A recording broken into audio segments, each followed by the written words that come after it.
नमस्कार, स्वागत है हॉर्नबिल टीवी भारत में।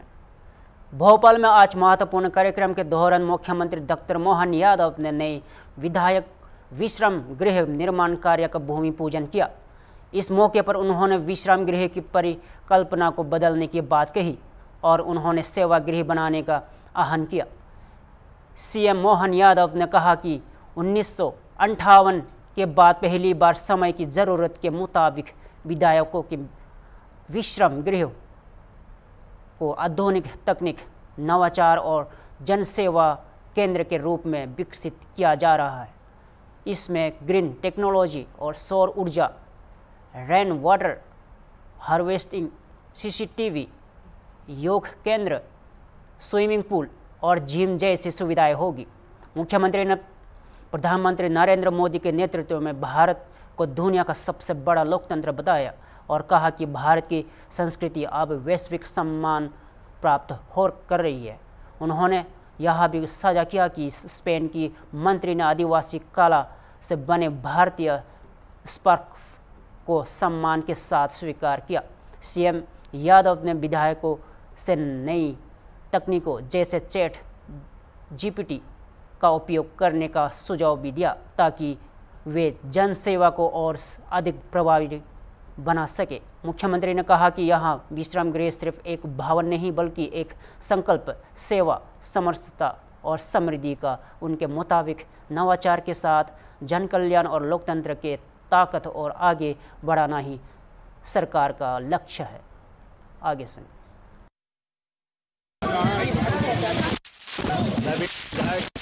के भूमि पूजन के अवसर पर माननीय विधानसभा अध्यक्ष श्रीमान नरेंद्र सिंह जी तोमर, माननीय मंत्री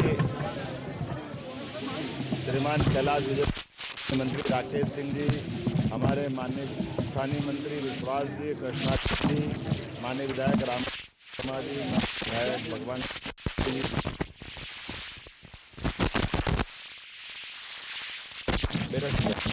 और सबके साथ हमने आज यहाँ नए विधायक विश्राम गृह का भूमि पूजन किया।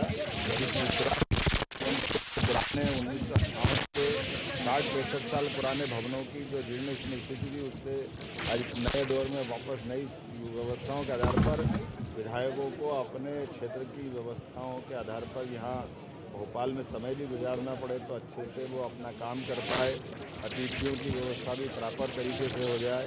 आज के समय के हिसाब से जो जो रुकने के लिए हो सकता है वो सब जोड़ने का प्रयास किया गया। मेरी अपनी ओर से मध्य प्रदेश सरकार के माननीय मंत्री श्रीमान राकेश सिंह जी ने पीडब्ल्यूडी विभाग के माध्यम से 158 करोड़ की इस पूरी परियोजना के लिए 18 माह में पूरा प्लान कंप्लीट करने का ये हमने भूमि पूजन किया है। इसकी सेकंड स्टेप की भी मैंने घोषणा की है। अगला चरण भी हम अच्छे से करके इस समूची रूप से विधानसभा की आज की आवश्यकता भी और भविष्य में विस्तारीकरण के बाद में भी जहां इसकी ज़रूरत पड़ेगी उस तरह से भी हम सब कुछ करने को तैयार है। सरकार विकास के सारे मामलों में इसी प्रकार से जारी रहेगी। मैं मान के चलता हूं कि जब एक तरफ हमने विधायकों के आवास की व्यवस्था की है, उसी प्रकार से सभी विकासों के लिए भी पर्याप्त धनराशि दे करके मध्य प्रदेश सरकार माननीय प्रधानमंत्री जी के नेतृत्व में सशक्त तरीके से आगे बढ़ रही है। मेरी अपनी ओर से बधाई। विधायकों की दृष्टि से ये पहला चरण आज इसका विधिवत भूमि पूजन के साथ शुरुआत हुई है। आज माननीय मुख्यमंत्री जी ने इसके दूसरी चरण की भी घोषणा कर दी है और ये एक ऐसा स्थान होगा जहां ग्रीन बिल्डिंग है, अग्निरोधी है, भूकंप रोधी है और उसके साथ साथ उन सभी जरूरी आवश्यकताओं की पूर्ति जिसके साथ विधायक यहाँ पर भविष्य की नीतियों पर, संकल्पों पर विचार विमर्श करके। एक मिनट सर,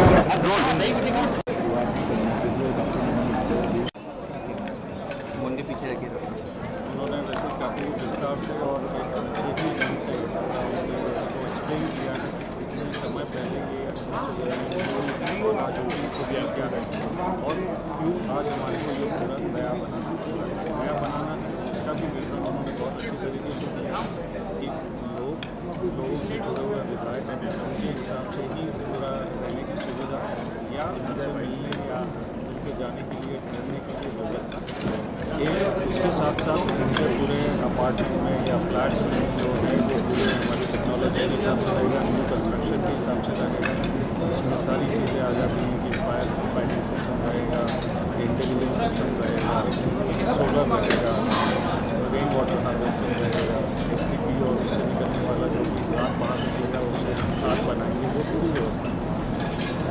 और जो इम्पोर्टेंट आता है कि पार्किंग, उसका भी पूरा ध्यान दिया गया है। वो भी विधायक सभी के लिए रिजर्व पार्किंग प्लस उनका स्टाफ, उनसे मिलने के लिए आने वाले लोग, चाहे वो पब्लिक ट्रांसपोर्ट से आ रहे हैं या व्यक्तिगत गाड़ियों से आ रहे हैं, उसको भी पूरा सुनिश्चित किया गया है कि उनको प्रॉपर पार्किंग स्पेस मिले, क्योंकि एक ये अहम लोकेशन है। अगर इसके ओवरऑल डिज़ाइन की बात करेंगे, एलिवेशन की बात करेंगे, तो अगर आपने देखा पूरा का पूरा वीडियो, इसमें वाइट कलर में रखा गया, क्योंकि सभी माननीयों का मानना था कि जिसमें सफ़ेद एक ऐसा रंग है जो सभी को बांध के रखता है। दूसरा, इन सभी भवनों की ऊंचाई, अगर आप ध्यान से देखें तो विधानसभा का जो प्लिंथ है, जो ग्राउंड फ्लोर लेवल है, उससे ये नीचे रखी है, क्योंकि वो भी एक हमारा कंसेप्ट था कि विधानसभा जो भवन है उसको हमारे को उतना ही आदर और सम्मान देना है, और जो इस लोकेशन पर कि जहाँ से पूरा भोपाल दिखता है, तो कहीं पर भी हम इस चीज़ का उल्लंघन नहीं करते, इसलिए सभी बिल्डिंग को उसी क्रम में पहाड़ी के हिसाब से हम उसको डिज़ाइन किया। वास्तु को लेकर क्या विशेष वास्तु का मुख्य जो बेसिस है वो बेसिकली लाइट और वेंटिलेशन के लिए जितना भी इसकी फॉर्मेशन है, एक फ्लोर पे 4 फ्लैट है, तो चारों फ्लैट जो हैं वो अलग अलग मतलब एक दूसरे से जुड़े हुए नहीं हैं, तो वो एक अपने लिए मेजर हो जाता है कि प्रॉपर हमारे को क्रॉस वेंटिलेशन मिलता है, लाइट मिलती है। और दूसरा, सभी फ्लैट्स में 2-3 बेसिक वास्तु के जो पॉइंट्स रहते हैं कि एंट्री हमारी इस डायरेक्शन से रहे या इस डायरेक्शन से ना रहे, या हमारे अंदर इंटीरियर्स में है, तो सभी के। लखनऊ 21 जुलाई उत्तर प्रदेश के मुख्यमंत्री योगी आदित्यनाथ के सरकारी आवास 5 कालिदास मार्ग पर आज जनता दर्शन का आयोजन हुआ, जिसमें प्रदेश भर के बड़ी संख्या में फरियादी पहुंचे।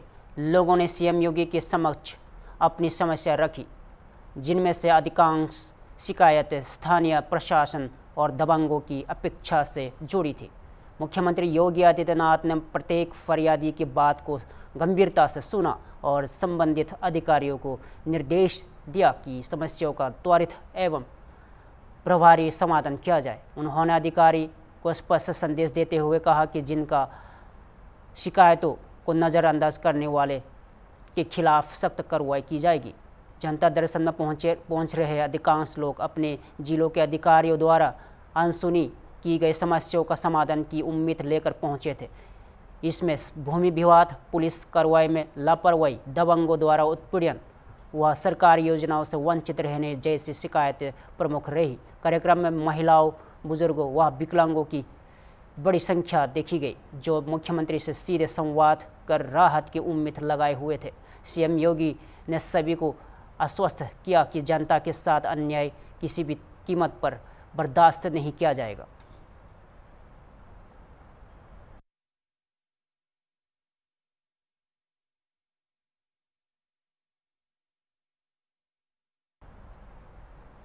मध्य प्रदेश के मुख्यमंत्री डॉक्टर मोहन यादव दुबई और स्पेन की अपनी विदेश यात्रा से लौट आए हैं। भोपाल स्थित स्टेट हैंगर पर आयोजित मीडिया संवाद में उन्होंने इस यात्रा के अनुभव साझा किए और बताया कि इस दौरे में मध्य प्रदेश को 11,000 करोड़ रुपए से अधिक के निवेश प्रस्ताव मिले हैं। इसमें 14,000 से अधिक युवाओं को रोजगार मिलने की संभावना है। मुख्यमंत्री डॉक्टर यादव ने कहा कि यह यात्रा प्रधानमंत्री नरेंद्र मोदी के विकसित भारत के संकल्प को पूरा करने की दिशा में एक बड़ा कदम है। उन्होंने कहा कि दुबई और स्पेन के निवेशक मध्य प्रदेश को लेकर बेहद उत्साहित है और यह अनुकूल वातावरण को निवेश के लिए उपयुक्त मानते हैं। मुख्यमंत्री ने बताया कि इससे पहले भी जर्मनी, जापान और यूके की यात्राओं से राज्य को बड़े निवेश प्रस्ताव प्राप्त हुए थे। उन्होंने कहा कि पिछले 20 वर्षों में मध्य प्रदेश में निर्णायक बदलाव आया है और अब राज्य विकास की तीव्रता गति की ओर अग्रसर है। सीएम यादव ने कहा यहाँ की जानकारी दी कि भारत सरकार ने भारत स्पेन सांस्कृतिक सहयोग वर्ष घोषित किया है। इसी क्रम में स्पेन यात्रा के दौरान सांस्कृतिक आदान प्रदान को लेकर कई कार्यक्रम तय किए गए हैं, जिनमें स्पेन के कलाकार मध्य प्रदेश में प्रस्तुति देंगे। इसके अलावा सीएम ने लाडली बहना योजना के तहत बहनों को रक्षाबंधन से पहले 1,500 रुपये की राशि देने की भी घोषित की, जिनमें नियमित 1,250 रुपये के अलावा 250 रुपये का रक्षाबंधन शगुन की भी शामिल है। मुख्यमंत्री ने प्रदेशवासियों से अपील की कि वे सरकार के प्रयासों में सहभागी बने और मध्य प्रदेश को देश का सबसे तेजी और विकसित होने वाला राज्य बनाने में सहयोग करें। प्रदेश से जोड़ना चाहेंगे। वहीं एयरलाइंस हमारी जो भारतीय इंडियन एयरलाइंस, एयर इंडिया की और इंडिगो की, उन्होंने भी इसमें आश्वस्त किया कि तुरंत वो अपनी, क्योंकि जब हमने अपनी एविएशन पॉलिसी बताई है, मतलब हमारी एविएशन पॉलिसी पूरे देश में सबसे आकर्षक है।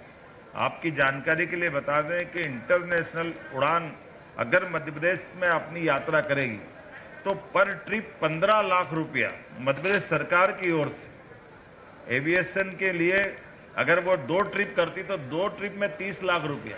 तो ये अपने आप में आकर्षक है और इसके पीछे भाव ही इतना कि जब व्यापार बढ़ाने के लिए उद्यमी आएंगे तो हमारी आवागमन की सरल जो व्यवस्था है उससे जोड़ के देखने की जरूरत है। इसी प्रकार से जब उनको बताया गया कि हम अपने एयर एम्बुलेंस राज्य के अंदर भी अंतर्राज्यीय इस एयरलाइंस का उपयोग कर रहे हैं, तो ये बड़ा आकर्षक लगा और इस माध्यम से कई प्रकार के और अच्छे ऑफर दिए।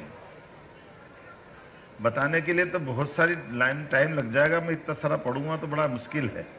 लेकिन जैसे इंफ्रास्ट्रक्चर में मान के चले 2750 करोड़ का स्टील निर्माण, हॉस्पिटैलिटी या मीडिया, वेयर हाउसिंग 300 नौकरियां मिलेगी, रक्षा, AI data centre, food processing, cold storage, furniture निर्माण, एविएशन प्रशिक्षण, टेलीकॉम, पार्क, साइबर सुरक्षा, data centre, startup and fund, शिक्षा, सतत ऊर्जा, ये लगातार अलग अलग प्रकार से एक एक व्यक्ति के साथ हमारी एक एक मिनट का उपयोग प्रॉपर तरीके से किया गया। इसका परिणाम रहा कि अधिकांश लोगों ने हमारे साथ जुड़ करके काम करने की न केवल अपनी इच्छा व्यक्त की, बल्कि ऐसा लगा कि ठोस धरातल पे बात होना चाहिए। इसी प्रकार से जब हम यहाँ की यात्रा संपन्न करके 16 जुलाई से 19 जुलाई तक स्पेन गए और स्पेन में भी उसी प्रकार से जैसे मैड्रिड में invest in Madhya Pradesh business forum पे जब हमने बात कही है तो 200 से अधिक कारपोरेट और राजनयिक उसमें उपस्थित रहे और स्पेन ये वास्तव में कई मामलों में भारत से मिलता जुलता कल्चर भी, एक तो सुंदर देश भी है और कई प्रकार से वो अपने ऐसा लगता है कि भारत का पुराना समय का विरासत से विकास वाली जो पहचान, तो एक तरफ वर्तमान के दौर में भी वैसे तो आर्थिक दृष्टि से यूरोपियन यूनियन के अंदर उसकी इकोनॉमी में वर्ल्ड स्तर पे तो 15 नंबर की इकोनॉमी, लेकिन भारत का छठा भागीदार भी है। हमारे लिए 1956 के बाद से स्पेन ने जो अपना संपर्क बढ़ाया है तो वो सभी क्षेत्रों में काम कर रहा है। स्पेन के फिल्म आयोग के माध्यम से भी अंतर्राष्ट्रीय फिल्म को प्रोडक्शन के लिए एमओयू उसके साथ किया गया है। स्पेनिश निर्माता मध्य प्रदेश में भी फिल्म निर्माण करेंगे। भारत के राजदूत श्री दिनेश पटनायक जी ने स्पेन विदेश मंत्रालय के उप महानिदेशक एमिलियो वेनीवेज से भी मुलाकात कराई और शिक्षा, संस्कृति और निवेश के मामले में विस्तार से उनसे बात की। इसी प्रकार से 17 जुलाई को ला कोरोना इंडीटेक्स, अब इंडीटेक्स के अंदर आप अंदाज लगा लो जारा इंडस्ट्री है और जारा इंडस्ट्री में जब हमने बताया उनको, जारा इंडीटेक्स वाले मतलब रेडीमेड गारमेंट्स के लिए एक बहुत बड़ा कैंपस जिसमें वो अपने कपड़े बनाने का पूरा काम चलाते हैं। और ख़ास बात उसकी ये कि जब वैसे उनने कहा कि हम अपना जिनसे कपड़ा बनवा रहे हैं, बड़े बड़े मेले, और सच्चे अर्थों में तो स्मार्ट सिटी का उनके यहाँ 100 साल पुराना शब्द है स्मार्ट सिटी का। और उनके जैसे जिस कन्वोकेशन सेंटर पे हम गए थे वो अपने देश के बलबूते पर विश्व के मेले लगाने का ठेका लेते, उनके अपने उस आयोजनों की उनकी मास्टरी है। तो आप रोजगार की दृष्टि से पर्यटन के साथ साथ व्यापार व्यवसाय को बढ़ाने के लिए भी हमने भी एमओयू किया उनके साथ में कि अब हमारे यहाँ भी बड़े बड़े मेले लगते, लेकिन ये व्यवस्थाओं के आधार पर वो इन्वेस्टमेंट भी कर रहे हैं और साथ में आयोजन कराने की पूरी तैयारी करा रहे हैं। तो ऐसे कई प्रकार के अनुभव भी आ रहे हैं उसके साथ जोड़ते हुए। तो लगभग बार्सिलोना में 3800 करोड़ के, और उसमें भी ये जो खासकर एक हमने संबर टेक्नोलॉजी का आमतौर पर अब ये जो हमारे सारे मोबाइल में डाटा इकट्ठा हो रहा डेटा, और डेटा को डेटा सेंटर देने के लिए अभी सबकी अपनी कल्पना थी कि वो डेटा सेंटर के लिए बहुत बड़ा भवन और बहुत सारी टेक्नोलॉजी और बहुत सावधानी रखना पड़ेगी। लेकिन जिस संबर कंपनी के साथ जिस दो भाइयों ने कंपनी चालू की, दोनों ने, और मुश्किल से 4 साल पहले कंपनी चालू की, लेकिन कंपनी चालू करी 100 करोड़ से, आज के स्थिति में 1.5 लाख करोड़ की कंपनी हो गई उनकी। और पूरे विश्व में डेटा इकट्ठा करने के लिए अब वो उनने पानी की टेक्नोलॉजी लगाई कि वो पानी भी वही उनका साफ होकर के तो ठंडा करने का मशीन का तरीका ऐसे जैसे अपने कम जगह में बहुत अच्छे से काम कर सकते। तो मध्य प्रदेश सरकार की ओर से हमने अपने IT डिपार्टमेंट के माध्यम से लगभग 4000 करोड़ का उनसे MOU किया है कि हमारे यहाँ पे भी, क्योंकि अपना ये मध्य में होने के कारण देश के लिए भी और दुनिया के लिए भी ये भविष्य की बड़ी एक अच्छी संभावना वाला क्षेत्र है। बोलने के लिए तो बहुत सारी बातें हैं, लेकिन मैं मान के चलता हूँ कि इसमें सब डिटेल मिल ही जाएगा। पर पूरा यात्रा में सब मिला करके 13 से लेकर 19 तारीख तक जो हमने अपने 16 को मैड्रिड, 18 को बार्सिलोना में एक निवेशकर्ताओं के माध्यम से 22 अंतर्राष्ट्रीय कंपनियों के साथ रणनीतिक संवाद भी किए।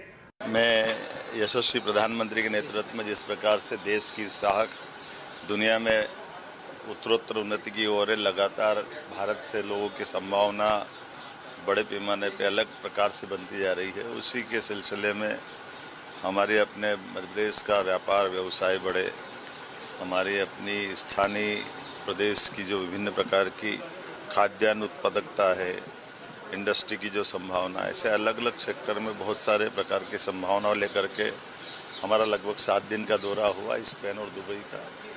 और इसके पहले जर्मनी, जापान, इंग्लैंड, ऐसे हमारे अपने राज्य के अलावा भी देश भर में पहले भी दौरे हुए थे। मुझे लगता है कि एक के बाद एक इन सारे दौरे और हमारी सकारात्मक व्यापार व्यवसाय को बढ़ाने की और युवाओं को रोजगार दिलाने की नीतियों के परिणाम स्वरूप अच्छी संभावना बनी और बड़े पैमाने पर इसके अच्छे आकर्षक MOU भी हुए हैं और उसका विस्तार से मैं भोपाल में बात करूंगा। लेकिन ये कह सकता हूं कि हमारी अभी तक की यात्राओं में ये सबसे अच्छी यात्रा है। तो इससे पहले जर्मनी का भी दौरा आपने किया था, वो भी बहुत खास रहा था, और फरवरी में जो इन्वेस्टर समिट भी किया था वो कितना सफल रहा? देखो, हमने तो ये पूरे जब से सरकार बनी माननीय मोदी जी के आशीर्वाद से उन्होंने कहा था कि डबल इंजन की सरकार अपनी ताकत के साथ न केवल जनता की बेहतरी के लिए बाकी व्यवस्थाओं का इंतजाम करे, बल्कि भविष्य में निवेश की दृष्टि से आर्थिक संपन्न बनाने के लिए मध्य प्रदेश में काम होना चाहिए। और हमने अपने पूरे राज्य को सामने रख करके रीजनल इंडस्ट्री कॉन्क्लेव संभाग पे 6 संभागों की पहले की थी, बाद में GIS भोपाल में हुई, वो भी पहली बार हुई थी। लगभग 30 लाख करोड़ के निवेश के प्रस्ताव तो हमें तभी मिले थे। स्वच्छ भारत मिशन के तहत जारी हुई स्वच्छ सर्वेक्षण 2024 की लिस्ट में लखनऊ ने बड़ी छलांग लगाई है और अब देश के सबसे स्वच्छ शहरों में तीसरे स्थान पर पहुंच गया है। ये उपलब्धि न सिर्फ लखनऊ नगर निगम के लिए बल्कि पूरे उत्तर प्रदेश के लिए गर्व की बात है। इस सफलता के पीछे लखनऊ के पूर्व नगर आयुक्त IAS इंद्रजीत सिंह की मेहनत और नेतृत्व को महत्वपूर्ण माना जा रहा है। उन्होंने नगर निगम में रहते हुए साफ सफाई, ठोस कचरा प्रबंधन और जन सहभागिता पर विशेष जोर दिया था। लखनऊ की इस उपलब्धि पर आज महापौर सुषमा खरवाल ने नगर निगम की टीम के साथ मुख्यमंत्री योगी आदित्यनाथ से मुलाकात की।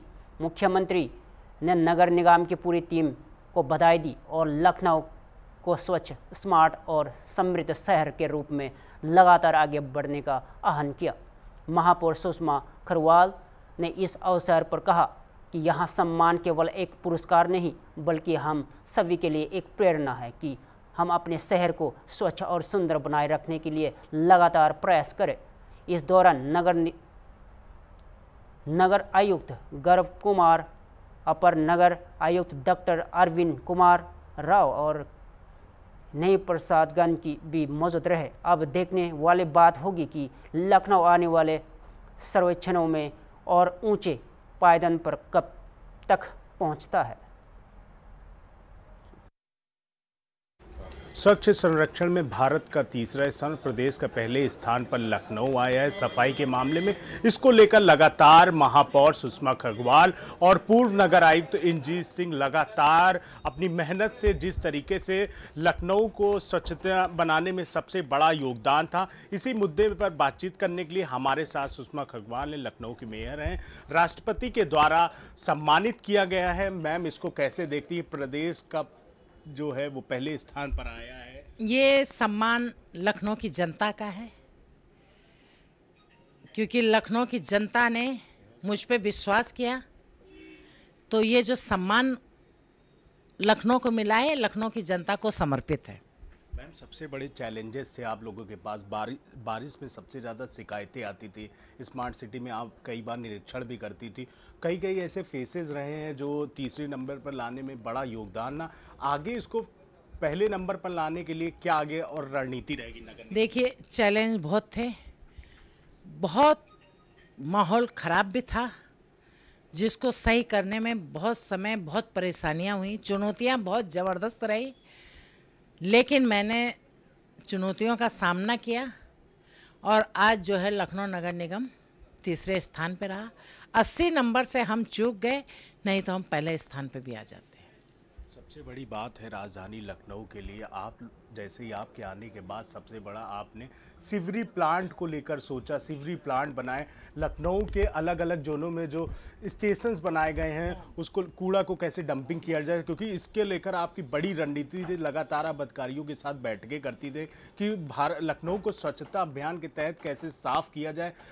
हर दिन मंत्रियों के साथ आप खुद निरीक्षण करती थी और अधिकारियों की सैलरी काटती थी। तो ऐसे में जो सीवरी प्लांट का जो कूड़ा है, जो और भी शहर में अलग अलग कूड़ा है, उसको लेकर और आगे क्या रणनीति रहेगी? सीवरी प्लांट में 20 लाख मेट्रिक टन कूड़ा था, 6.5 लाख मेट्रिक टन कूड़ा घेला में था, घेले में सारा साफ कर दिया है। सीवरी प्लांट में भी 6 लाख मेट्रिक टन के आसपास, 5 लाख मेट्रिक टन के आसपास बचा है, वो भी 2 या 3 महीने में बिल्कुल क्लियर हो जाएगा। और कूड़ा से, जैसे कंचन बोलते हैं, कूड़ा से हमने खाद भी बनाई है। कूड़े में जो मेटल मिला है उसको किनारे किया है। फिलहाल के लिए इतना ही। ताज़ा खबरों के लिए देखते रहिए हॉर्नबिल टीवी भारत।